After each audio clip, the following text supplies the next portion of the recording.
Christian Lavolsi, welcome to the hot seat. Are we live? Yeah, but there's an error You look starting. puzzled. No, there's an error starting on Facebook, but we are streaming live to LinkedIn and to YouTube. There you go, Simone. I've just checked. Lovely, lovely. Welcome to the hot seat. It's Tuesday. We're back here to have chat. I've got a good topic for you today. I really want to dive into all things decision making. This has been prominent for us with our clients and some things that have come up in the last few days. So a good topic to dive into. But before we get into that, what's been your win, Christian? What's something exciting that's happened in your world in the past 7 days? Ooh, there's always something exciting happening in my world, Simone. Um, I guess probably what's really exciting at the moment is we've got leads every day and customers every week. So, you know, I kind of stole that catchphrase from Taki, but sometimes I don't even think he even would listen to what we have to say.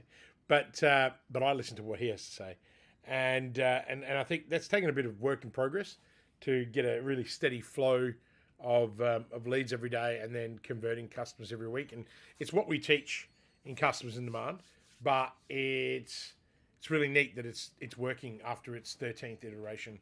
Actually, it wasn't 13; it's three, but yeah, so that's a big win. The other win, Feels like 13. I always like using the number 13. Everyone thinks it's unlucky, but I love it. But look, the other big win. Sorry, I'm just getting text messages. I'm just turning my phone to D&D. The other big win is it actually hasn't happened yet, but I'm super excited. I'm going over to Manila to our office on Thursday to hang out with our team, and we've got a massive celebration and awards retreat booked for the weekend. So it's going to be great fun. We've got people flying in from everywhere, and yeah, and we're just organising the beverage list. And it's funny how I'm the one that gets asked, "What do you want to drink?" It's not about me. It's about you guys. So stop asking me. They're just such, our team are just they're so amazing, and they're always like worried about what I want. And it's like it's not about what I want. It's what you guys want. We're celebrating you, and we're celebrating the excellent performances of team members, and but it just puts a huge smile on my face. And we just had Yeah. that meeting earlier, just and Claude has got everyone like all raised up, and yeah, so I always love it. I go every year at this time. We do the same event. I normally do a trip in February too, but I didn't this year because I was going away for 4 weeks to Europe, and I thought, well, Yeah. with all the flying I do around the Bit of a country already, stretch. it was a bit of a stretch. So normally that's just a pure work for 7 days, but I'm also catching up with some of my really best friends, Justin and Crystal, on Friday night for dinner, and so that's gonna be great. I haven't seen them for a year, and so that's gonna be great. They live there. Justin and I studied hotel management uh, 30 years ago, and we've been friends ever since. Wow. So yeah, That's very it's cool. it's, That's it's very really cool. cool. So yeah, what about you, Simone? What are your wins? Oh, look, it's actually been a pretty tricky week. As you know, I had my little Blake in hospital and Yeah. ambulance rides and all the rest of that. So I think I'm just going to go off the skirt tails of our clients this week and say that my win is seeing so much success already come through from our mastermind, from our Momentum a weekend that we had in Brisbane, which was a month ago now, and seeing people already start to hit their first lot of priorities. We've got our game plan session coming up this Friday, and to already be hearing of people getting through those steps on their 90-day plans, that's definitely been my win. Yeah, Yeah. no, it's true. You're right. I mean, I think my next catchphrase is going to be, uh, you know, um, learnings every, intensive once a quarter, and wins every week. Like it's kind Yeah. of they have the 24-hour WhatsApp support group. It's just off the charts, isn't it? It's like just people are Yeah. just like bang, bang, bang, and the wins are real. And I think it's also and probably another win to that. We're constantly improving what we do. Yeah. Evolve is the program, which now's going to be getting a brand new, all the new the new branding has come out, and it's going to be called Growth School, and we've been planning that for 4 months, and so it's kind of like, yep, we're now ready, and and it's kind of like, what I say to you guys today. I want people to turn up to class, no truancy allowed, because people that turn up to class outperform those who don't. Now, the great thing is that, Mm. yes, you can turn up for the lives, but we do have, the recordings for later, but you don't get to do the work, and so now Yeah. we're really, and the reason why we want to bring it to school is I hated school. Like, sorry, I should correct it. I loved school because it was my social activity, Yeah. and it's where I got to play sport, and it's where I got to be a hero. But from an academic perspective, I didn't pay any attention, and so we've kind of Mm. created a brand new way of learning that is very, very practical. And so, yeah, wow, it's funny you said. So there's another win. There's plenty of wins when we talk about our customers because they excite us. So great win, Simone. Absolutely. Yeah. And as much as we have wins, we always have lessons as well, right? And it's kind of it is the yin and the yang to the wins Yep. and the lessons. What's a lesson that you've had or that you could share with our audience today? Oh, look, I think one that it never ceases to amaze me. There is absolutely no substitute for speed and for care, right? In business and getting people to understand cadences, how to move faster, is certainly a lesson. And I've got to find, I'm constantly looking for ways to inspire and motivate rather than demotivate people when it comes to that, because I work at such speed that most people, and because we were talking about it earlier, no, very few people can keep up, and it's in a way I've got to understand that I'm not normal, but I also get frustrated that I can move at such speed, right? And so that's one of the big things. The big lesson is kind of like, how do I get people to understand that moving at speed is really important, and also having a level of care when you do that, right? Because you can't. It's not just like, and that's why I put them together, because I've seen people that Mm. move at speed and literally just create chaos. So Yeah. speed is the speed at which you go to is different to everyone, but it's more the speed of how you're thinking, how you're taking action. And so I guess for me, we're already building that into our programs where we do game planning and accountability, because we're trying to force them to think smaller, to think bigger, to think smaller, to think bigger, so they can take action more often. And that's what's getting the Yeah. cadences up. But I've got to also do that for my own team, in my own businesses, because I'm sure our regular listeners know, I don't have the privilege of just being a full-time advisor. I also run a handful of companies with employees all over the world. So it's a very different ball game, but it's one that allows me to stay very connected to the challenges predominantly that our own customers face, particularly the bigger Mm. customers, that are doing 2, 3, 4, 5, 10, 20, 25, 30 million.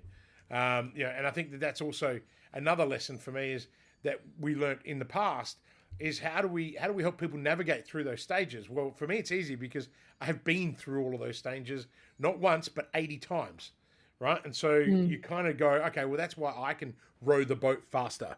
The row the boat faster exercise that we make our clients Yeah. do, it's what you're doing, making the boat row faster. If it's not, then why are you doing it? And Yeah. what could you do better? So that by the way, listeners, the row the boat concept is based on the British Olympic rowing team, where they hadn't won an Olympic medal for a very long time, and that was the one Yeah. thing they attributed to their success, was they made a deal. We will Does only it do make the boat things, go faster? and so Yeah. basically they all stopped drinking beer. They stopped drinking anything, because they realized, well, shit, that doesn't help the boat go faster. I mean, if it was me, I would Mm. have been smarter. I said, well, I'll drink rocket fuel. That should help me row faster. But the truth is, it's not the case. So they all created this accountability around rowing the boat faster. And it also helped them with their decision making process, which was really cool. The other lesson that I'm always learning is that so many people fail to make decisions. And they fail to make those decisions, Simone, because they get stuck or they're overwhelmed, and mainly because they have no one to share the burden or even the opportunity with.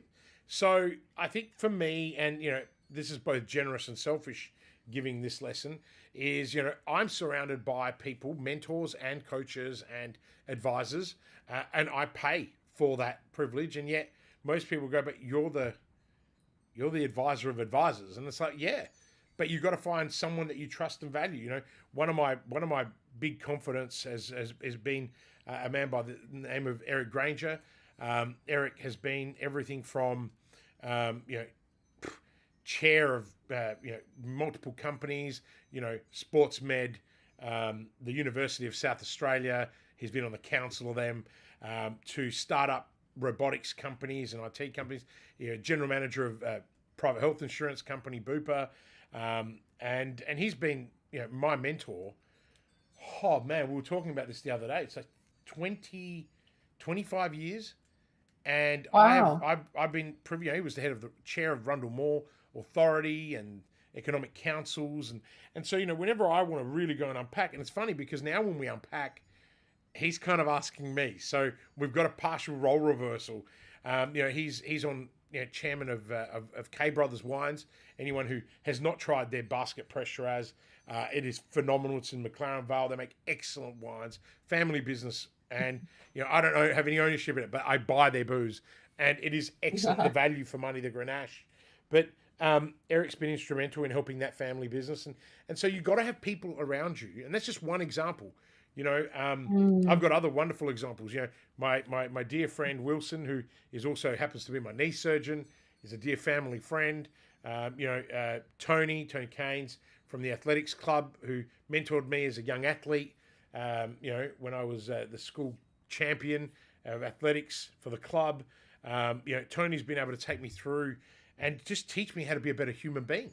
So even though that was, Mm. it's not business right, yet he was a super well accomplished businessman in his own right. Governor Wow. of St. Peter's College for many, many years, and got me onto the old scholars board to drive mentorship and systems and processes.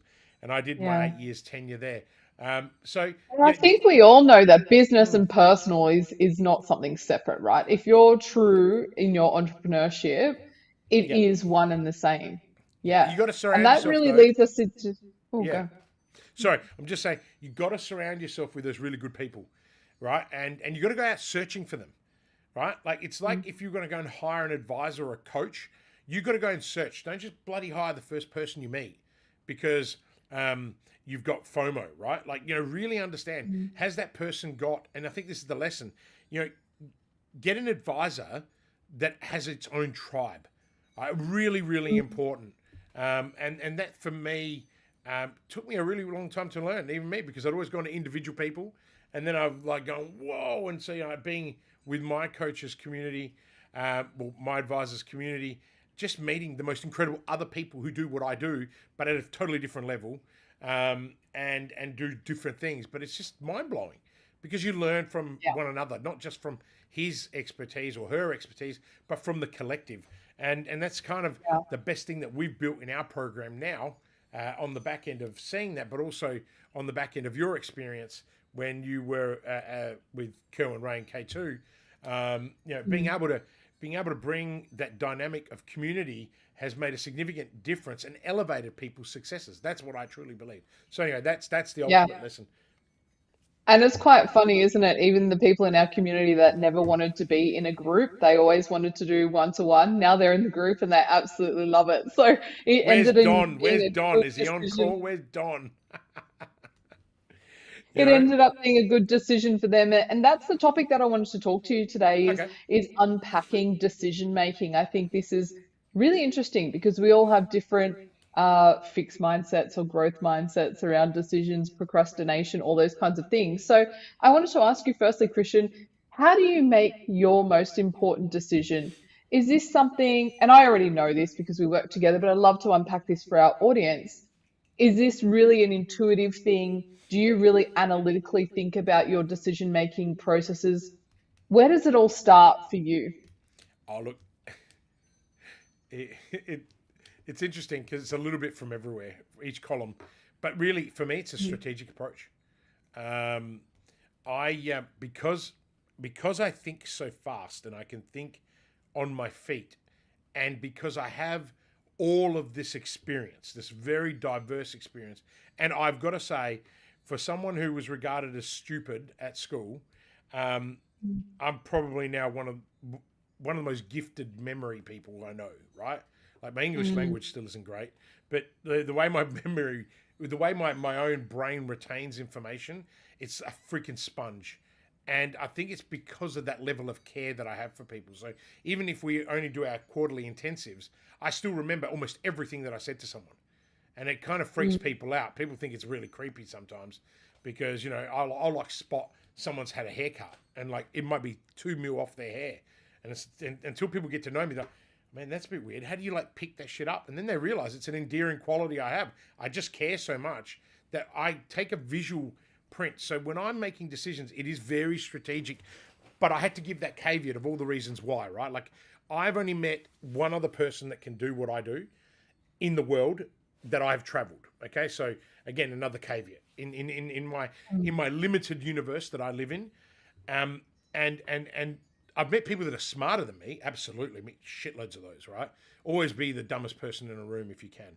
Right, but in terms of how I process and think, so when I'm answering this question, I'm probably going to not answer it exactly how I will do it because it won't apply to most people because they haven't had the life experience, and which I think for me has been really important, and not just the successes but all the failures and the resilience and the emotional resilience that I've had to build. But I spend a lot of time also working on me, right? So there's a huge investment, and while everyone else is sleeping, I'm learning, and while everyone else is doing fun shit with people, I'm learning.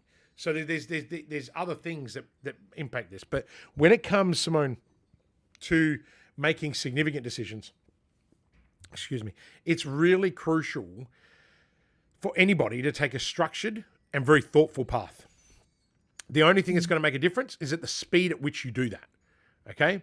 So you definitely don't want to be a freaking tortoise, but you may not want to be a hare all the time, right? So first you need to clearly define what it is that you're deciding on, and more importantly, why it matters. Okay? That's really important. That means understanding the key outcomes that you aim to achieve and the factors that the decisions actually influence. Okay, really important. And I'm not sure I want to talk a huge amount about this because that's really the key, right? But the next step is to then gather, and this comes back to your analytical, and I am quite analytical, as you know. The next step is then to gather all the relevant information you can, right? And again, at what speed do you do it, right?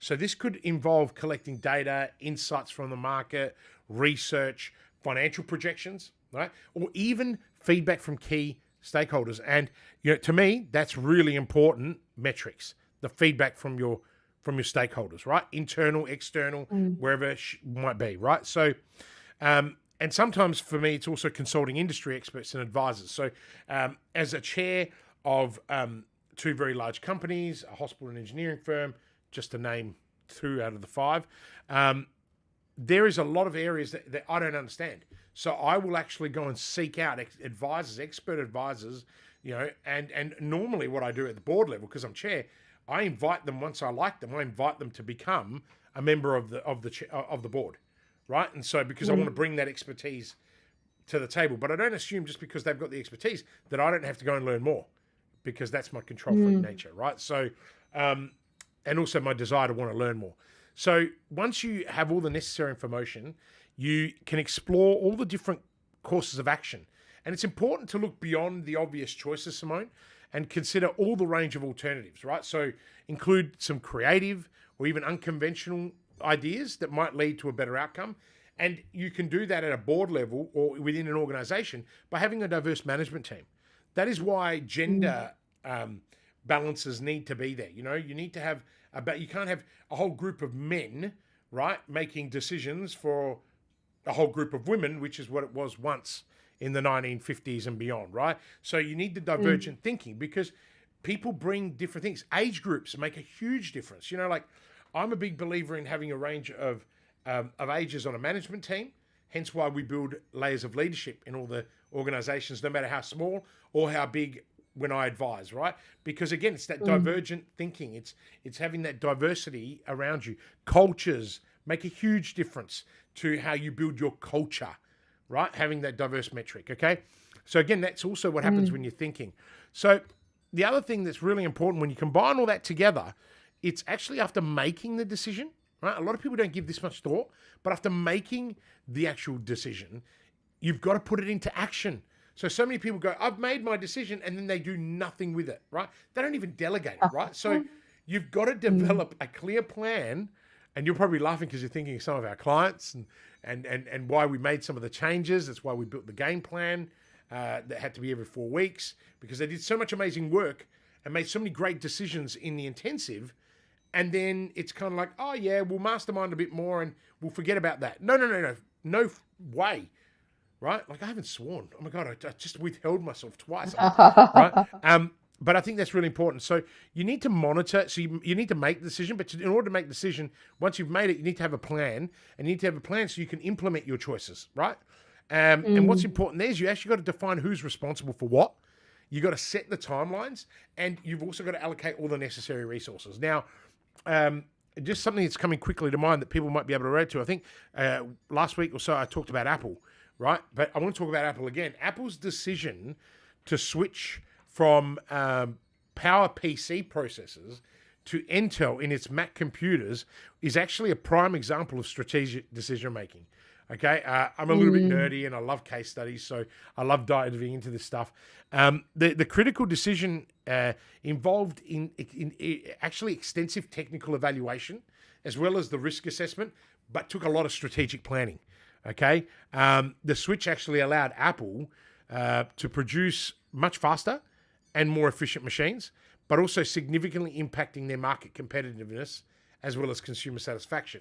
So, again, that was something that they didn't want to do, but they took all of that into consideration and they worked together, and then they put a really cool strategic plan together to execute it. So, I think that if I have to summarize my response to your question in terms of how I do it, I mean, that's the process I use. I just do it at such speed because of all those reasons. Mm. But developing a decision making framework that actually provides you with some kind of standardized process for your team is really important. You've got to foster an environment where decisions are actually routinely backed by data, right? Rigorously analyzing things, I think, is really important. And then have regular or implement regular reviews of all those key decisions to just see how it's going so you can refine other decision making processes over time. I mean, that to me is where I think we have, where my brain, right, are constantly fine tuning. Maybe I don't make that Yeah. clear to my team all the time, but I know what I'm doing in my own head. And that's probably the next Yeah. step of Okay. evolution for us. Yeah, well, I think within that, you kind of already addressed my second question, so I'm going to change this around a bit. Yeah. And I think this is really relevant. What would you say to people that say, "Oh, I don't do any of that with my decision-making processes. Everything I do is intuitive led, and it is just I go with what feels right and what I think is right in the moment, and sometimes this is really just shiny things that come up, right? We see this all the time, but if people are feeling very intuitive led, what would you say to them about their decision making processes? There is nothing wrong with intuition, okay? Mm. But you could be lying to yourself. You could be so emotionally engaged with that situation that just going with your own intuition without having any backed up data, without considering other people's position on it, are very dangerous. And even myself, who has such diverse and divergent experience, I rarely just go with what people call their gut instinct. Right? It might look Mm. like it sometimes. And I think this is the best advice I can give. It might look like someone is doing that, but every great leader that I have met, every person I have studied, does not make decisions like that. And I Mm. used to use that same bullshit excuse. I make all my decisions by my intuition when I was young, Yeah. and it cost me everything, 30 odd million Mm. dollars, and I was living on a couch surfing in other people's houses, right? Like, Yeah. and why? Because I believed that the tech company would boom. I took my eyes off the prizes of other things. I made poor decisions, you know. Or do you think maybe like ego and a little bit of arrogance comes into that sometimes then with your Can I intuition and making decisions? absolutely? I think for a lot of Mm. people, ego gets in the way, I vent my ego out before I make a decision. So, like for Mhm. example, let's say you guys say something to me that pisses me off. I'll get my ego up, and my back gets up. I might say something, but then I don't make that decision. It's not like I'm making a decision. I'm processing, and then I'll go away and think about it. Like sometimes when we mastermind, when we're in the intensives, um, you know, I have a good 10, 15 minutes to listen to what someone is saying. So I'm not, Mhm. it's not my intuition. I'm processing. Then the whole collective has their chance to say whatever it is. And then I basically pull that together and go, here's what you need to do. Right? It's not Yeah. coaching because that's why I would say to people, I don't coach. You guys coach. We have a coaching Mm. team like you, Bonnie, Adrian, right? Like, but not me. I'm not a coach. Like, and I Mm. say this all the time to people. I am. I'm a leader, and I'm an advisor. Right? Like, yes, I can help Mhm. you go from A to B and from B to Z, no problem, because I'm a strategist.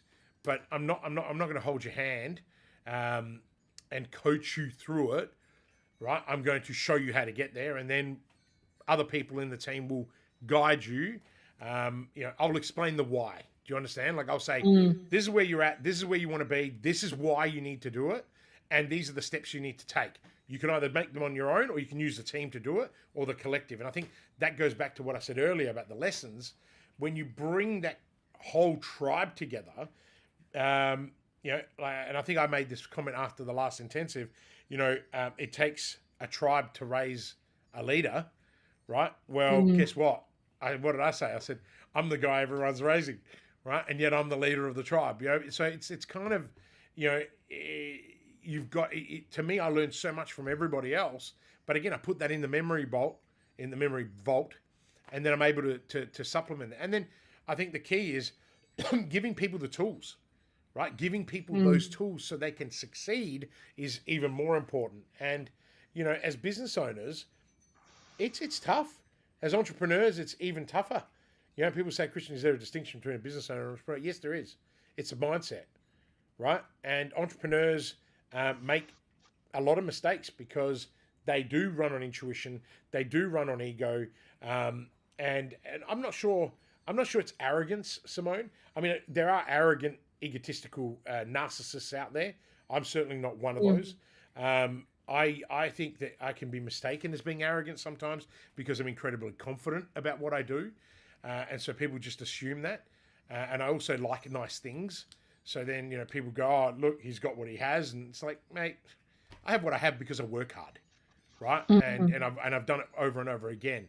But if I so that's the and someone might say, well, that's arrogant. Well, that's not arrogant, right? I'm not imposing my lifestyle on you. Um, ultimately, it's the things people don't see that actually bother me, and I get quite shitty about when I say to people, You're judging someone, not me. I'm saying I hate people who judge. Like I really dislike it because I don't judge anyone.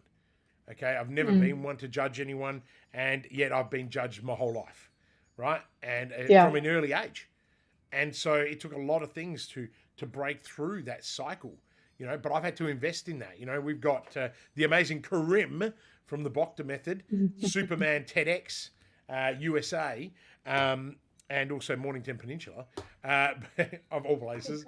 But Karim, is a hypnotherapist, and you know he's a really cool dude, and he has helped so many people break through those limiting beliefs and those cycles that even overcoming great PTSD, post traumatic stress disorder. Yeah. And I mean it's kind of mind blowing. I mean, then we've got hugely amazing people like Nicole Lynch, who is a chiropractor now, neuroscientist. You know, finding new ways to help people with chronic pain that's not Yeah. medication. Like, I mean, so I look Mm. at all these people and they blow my mind, right? And Yeah, I think this is yeah, really interesting and kind of just developing into the last thing I wanted to ask you today. And that's around having that sounding board and having the right people around you when you're wanting to make a decision or to bounce ideas off, like you were explaining before with mentors and other people. How important is it, or what are the benefits to having a sounding board to help you with this decision-making process? How Because long I have feel we? like this could How go long have both we been on? ways, We've already right? been on for 30 minutes. All right, I'm going to try and answer I this know, but as quick. if I think about myself personally, sometimes I know I've really reserved reaching out to a sounding board because I didn't want their influence on my decision. But I also know that I'm the type of person that's easily influenced by people. So I'm mindful of when I bounce decisions around, is this actually going to take away from what I want, or is this going to contribute and help me to Look, making a better decision?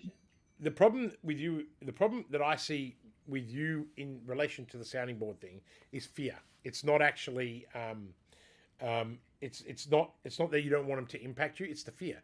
You're also scared that they might not like your idea. They might think that what you're saying is shit, right? That's your Mm. past, right? And you get I'm being it's like we're doing a Yeah, consultation, yeah. but the truth is we spend almost every day working together, so I know you inside out in this area, and it's like this morning when I said to you, the resistance, right? Lean into the fucking resistance. There you go. Took me 30 minutes to swear, but you need to lean into it because this was like Don from Tudors SA, who's now an amazing contributor to the tribe, and Don was really fearful because he was one of my one-on-one clients, high-end strategy work, loved it. He's super intelligent. He's got a PhD. So, being in a room with me and him and other key people, he loves that, right? Because it's like, yeah. But then when he came in the group, he just got that divergent thinking. And it's like, oh Mm. my God, this is like the best. And why? Because he gets uplifted, right? And he was so scared to come and bring his challenges to other people. So, it's that imposter syndrome. We talked about imposter syndrome, right? So Yeah. we all have it. And the question then is, it's not that you're worried about having your idea influenced. It's the fact that you are scared, right? Like the whole idea of Mm. having a sounding board, and in our environment, is because I have a total no bullshit policy, right? And I know, what do we say to people when you're the head of enrollments? When it's like, hey, if you can't be told that you're stupid or you're wrong, right? Then you can't join. Like it's that simple, right? Now I don't Yeah. actually go, hey, you're stupid, right? But because it's You look, will be told that's a dumb idea. You should yes, not do that. yes, that happens. But I don't actually, because I don't actually believe anyone is stupid unless they do something Mm. really stupid. People aren't stupid, right? Like, I was watching something the other day. It's like, people are always stupid, right? And I'm thinking, I used to think that all the time. I used to actually think people were stupid until I realized that people aren't actually stupid. They're scared, right? Mm. And you're only stupid when you allow that fear to grip you so tightly that you can't make any decisions. And decisions of, like, who was it I was talking to this morning? No, yesterday. And I was saying, they were actually saying, I can't believe people don't just throw money at you in customers in demand, right? And I was like, oh, why is that? And it's just like, because it's $110 a week and they get to hang out with you for 30 minutes a week on a live call. That in itself is worth $110. I said, fuck, what are you saying? I'm that cheap, right? And, and the reality of it is, what they were trying to get at is the energy that they can feed off. This is a client of ours, right? The energy that Mm. they can get in that 30 minutes, it elevates them not for the entire day, but because my call is on a Thursday, it gets them going for the whole weekend. And so they level up, right? And what's that leveling up worth? Well, it's worth more than $110 a week, right? Mm. And the thing is, because then I call people out, like it's like, hey, you are not doing this. Why are you not doing it? And that's because I care. Does that make sense? And Mm. now what's happening in our tribe, and you're seeing this. We talked about this this morning. People are starting to, even in their responses, they're not being me. They're being themselves with their own unique personality, but the way that they're coming across, it's like, who was it? Someone, I won't say who, but one of our members, Ah. one of our members has had an epiphany moment at the intensive, realized that they've got a location, they need to fill it, and the first thing they messaged was, I found another location. Should I take that over as well? And I'm like, whoa, what are you doing? Before I could comment, I like to see what everyone says in the private group. And people were giving really good feedback that would be in line with what I would say now. And I was Yeah. like, wow, you guys are learning. And that was like Karim and Nicole, and people that have been there for a while now. So it's Mm. so cool to see that. And so that's what a sounding board brings you. It's not, and this is why you've also got to have a rhythm, right? Like, for us, That's what it is. It's a rhythm. Like every quarter we get together and every month we get together. And so your sounding board knows your business intimately. So they can actually say, Hmm. hey, Simone, that's a really dumb idea. Why are you doing that? Go back, focus on what you're doing. You're making really good money. Because, one of the biggest motivators for this financial year for us is that I've made a huge commitment to make everyone money, right? Like Hmm. really amp it up. I really want to jam up the dollars because I want to transform people's lives. Now, most of them already have transformed their lives financially, Hmm. emotionally, but I want to give them more. And because that puts pressure on me, it then dumps pressure back on you guys as a team when I'm creating all this new shit. And then it's like, you're like, but we don't have a process for it. And I'm like, get on with it. No substitute for speed. And you're like, oh, I want to fucking kill you. Right. But because you're too respectful, you just give me the face and not the swearing. But the thing is, I know that about all of you. Right. And so that's where I'm thinking. I'm like, okay, how am I going to push these people? And sometimes, yes, I push people too fucking hard. Get over it, is what I say. And I say that to our own tribe. Now, you imagine having someone in your corner who cares that much about you. And this is not just me, it's anyone. You've got to find these people that cares so much about you that they would go to war with you. Does that make Mm. sense? And actually stand by your side when not just the good shit. We have people that have turbulent times. We go in hard and help them, right? Like no one gets left behind. Right, like, and that's the value of that sounding board, not just the random sounding board that you get. That's what a mentor is different to an advisor in a tribe. Okay, so Yeah.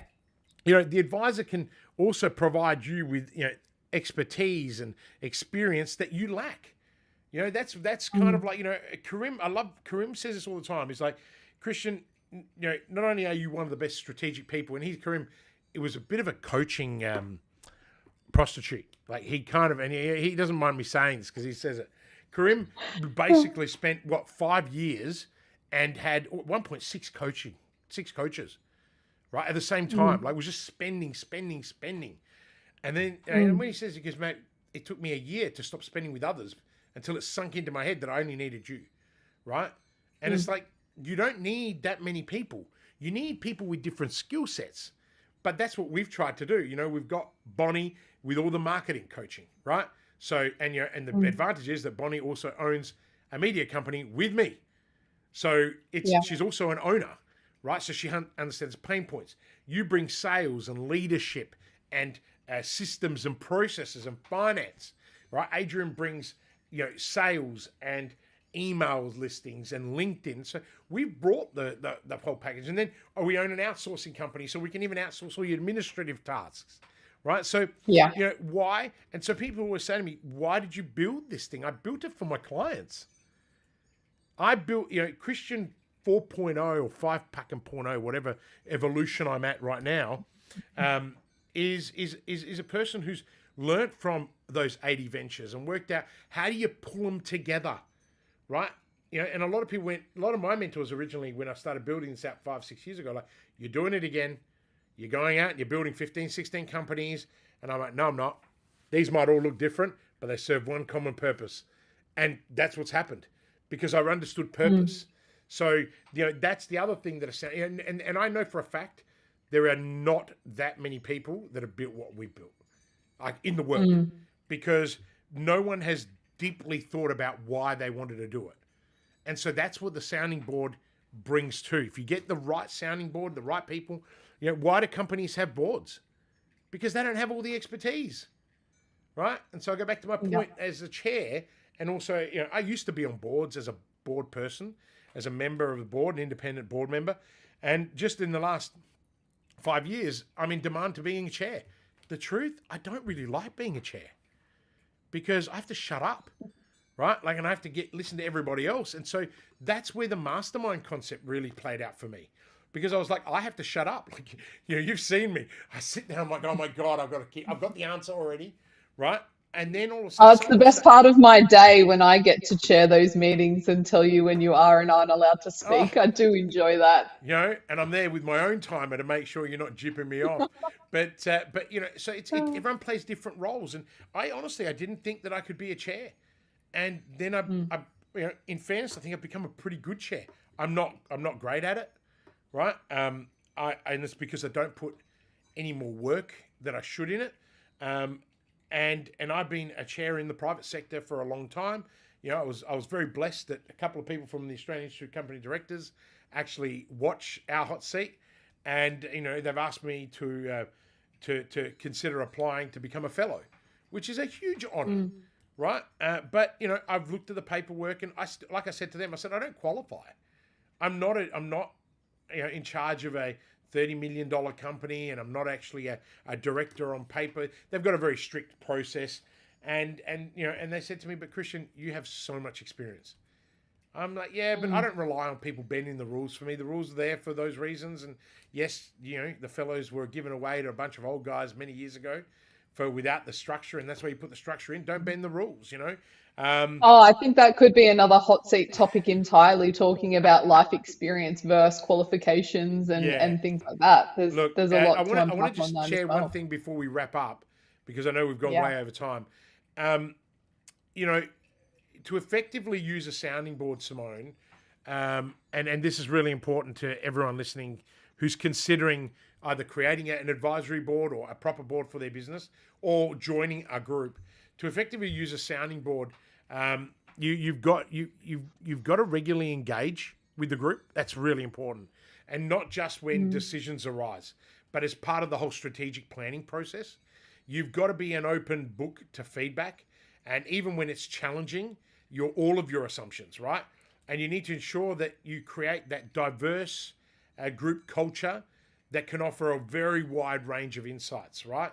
And I think like what you've done really well in the program is that you have via consultation um, been able to create a process that is quite formal in the decision making process, right? So people know where they can ask, how they can ask, they can feel safe that they can ask, and also safe that they can give feedback. So there's a lot of really good value in that, and well, they're great. This was awesome, and I hope people really got value out of that because it was very powerful. All I keep looking at is this huge exclamation mark saying it's not streaming to Facebook. So apologize to all the people in our business growth secrets group. You're going to have to go on LinkedIn and YouTube to watch it later. Oh, by the way, if you haven't subscribed to our YouTube channel, my YouTube channel, Christian Lavolsi, please do so. I'm like a tether away from 1,000 subscribers. My son is going to go off because he wants me to get a badge, but a badge is like 100,000. So we're only 100 times away. So I got to do 100 time growth in order to get there. As you can see, I'm laughing because it's not my jam. But I think yeah, we're really close, and we've grown a lot actually in the last 6 to 8 weeks. So the hot seats are resonating, the shorts are resonating with people, and we're really engaging with people, which is really amazing. And I think our growth on Instagram has been nuts, like because we've changed Mm. our approach, and that's something you've been working on. You're time stamping this stuff and picking out all the rants and grabbing the bits that you know. I know, and I want to finish on this. One of my clients chaired their own quarterly intensive for their team, and they used the video that you surprised me with shooting about this and that. Oh yeah. Yeah, and they Did used it. they? They used it. How dare she? They used it for their whole leadership team, and showed mine. They all had a bit of a chuckle and a laugh, and then they actually did that exercise as an icebreaker, pre-intensive. And I Oh, thought that was actually a cool. really clever idea. I forgot. I don't think I've told you. So it just reminded me now. So yeah, Oh, that I was just really saw it cool. pop up in our comments with Belinda. We love you, Belinda. Christian rant. Never. Oh, Belinda, you are here. You've been silent for 40 minutes. You know, I can't Oh, believe. You know, just there's a so button cool. that I says love the ban. idea that they're using that content to use in their teams and with their own leadership. And you actually had no idea that I was going to do that to you on a No. Hey Christian call. So there's the second edition of that. I might have Hey, to put that by the up way, in we the haven't done weeks a Hey coming. Christian session in a while. Like you haven't like decided to call me and annoy me for the whole week so far. It's Mm, Tuesday, so and I'm flying. Remember, so you won't be able to get access to me come Thursday. that's okay. I think Yeah. I'm all right with no access for a couple of days. I'm sure you got plenty to work on. All right, we better bounce because I've got That's calls, right.